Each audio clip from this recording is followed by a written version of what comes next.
Včera u Novim Sadze u prostorijah Ruskog kulturnog centru otrimana ih porjadna ročna skupština. Na skupštini prilapeni zviti o financijinih planoh i planoh roboti za prešli rok, a prilapeni i plani za 2018. rok. Do toho roku, jak vyznačil predsjedatelj upravnog odboru centru Vladimir Ivan, Novosadske ruske združenje Hraždanoh vošlo s minusom od kolo 400.000 dinari.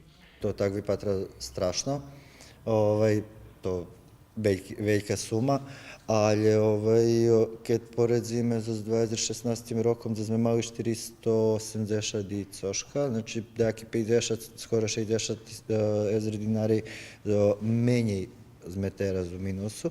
Jakše mohlo čuť na skupštini, najväčší problem centru to pricahovanie i zatrimovanie najmladších členov centru. Obačeno, že veliki problem máme uopšte so djecmi. Nie mi tu u Ruskom kulturnim centru, ali to co zname i vaspitačka u vodi, i učiteljki u školi, i jednostavno to djeci, nie zname jak zainteresovať djece.